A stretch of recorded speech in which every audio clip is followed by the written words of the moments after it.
Today we will be reading Cocolina Queen of the Cupcakes, written by Pablo Cartaya and Martin Howard, illustrated by Kirsten Richards.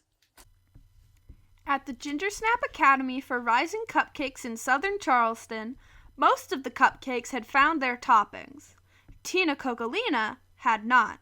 What was worse, the cream of the top cupcake contest was tonight, and everyone knew that cupcakes without toppings could not compete.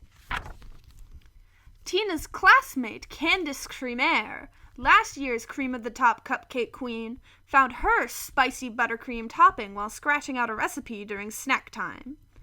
Billy Berry Blue, a red velvet cupcake from Marietta, found his frosting while rolling in a patch of ripe berries on a dare.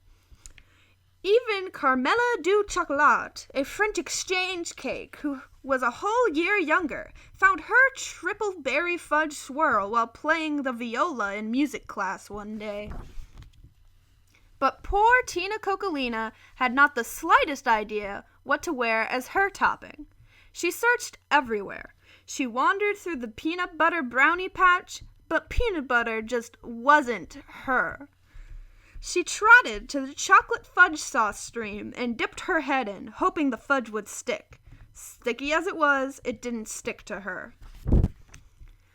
Then Tina went to the weeping caramel tree and looked up into its branches, glistening with delicious, gooey sauce. What an excellent topping it would make! But the branches stuck to her head and she couldn't get down. She had to kick and swing herself every which way to pull herself free. It was only 2 hours until the contest, and still, Tina Cocolina had not found her topping. Sadly, she dragged herself home. She went into the kitchen and flung her pastry bag onto the counter. Mama Cocolina was busy making supper. Mama Cocolina was a beautiful cupcake. When she was a girl, she had won the cream of the top cupcake contest 3 times. She had found her favorite topping, raspberry buttercream with toasted almonds, while cheering for the school team, the mixed fruit tarts. "What's the matter, sweetie?" Mama asked. "Mama, why haven't I found my topping yet?" Tina asked. "Don't worry. Every cupcake finds a topping when the time is right. I'm sure you will find yours. Why don't you get washed up for supper? Papa will be home soon." Tina went upstairs, still worried. She washed her hands and brushed the loose crumbs from her face. There was barely a speck of topping on her head. Tina went into her room and spotted a bright pink berry balloon in the corner. She had an idea. Tina grabbed the balloon and painted it with dark chocolate swirls. She tied it on her head with licorice shoestring. Then she ran into Mama and Papa's bathroom and dipped it in the melted white chocolate they kept in their silver wash basin. She had found her topping. She ran downstairs. Papa was very surprised. "Sweetie, what is that? A new school project you're wearing?" "No," Tina said, twirling. "I have found my topping." Papa and Mama looked at each other and smiled. "That's wonderful," Papa said. "I'm very glad you did. It's quite a topping." Tina smiled proudly and took her seat at the table. Her topping dangled above her head. Suddenly, she heard a buzzing sound. A sugar fly had flown in. Warily, Tina watched it as it flew around and around the table and landed right on her topping. The sugar fly chomped down on the pink berry balloon and... "Pop! I'll never win now," Tina said tearfully as Mama and Papa wiped the chocolate from her face. "Why don't you clean yourself up and we'll take you to the contest," Mama said. "Don't worry, there's always next year," said Papa. But Tina didn't want to wait until next year. At the competition, most of the other cupcakes were getting ready backstage. Cupcakes without toppings had to be helpers. Tina didn't want to be a helper. She wanted to be queen. Candace said, "Tina, since you don't have a topping yet, why don't you be my helper?"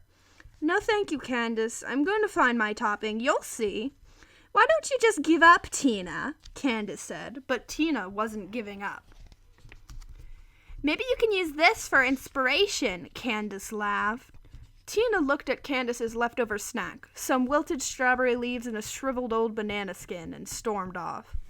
She was about to fling them into the trash when she got an idea, a brilliant idea, a wonderful, delicious idea. She ran outside into the strawberry fields. There she picked 3 perfect ruby-colored strawberries as they glistened in the moonlight. Next, she went to the banana tree. The nice, ripe bananas were too high for her to reach. She grabbed a chocolate rock and flung it into the biggest, ripest bunch. The bananas fell right into Tina's arms. She quickly peeled the bananas, mixed them with the fresh, glowing strawberries, and formed a shiny, creamy wave on top of her head. Tina zoomed back into the school just as Mr. Taffy was saying, "And the winner of this year's Cream of the Top Cupcake crown is..."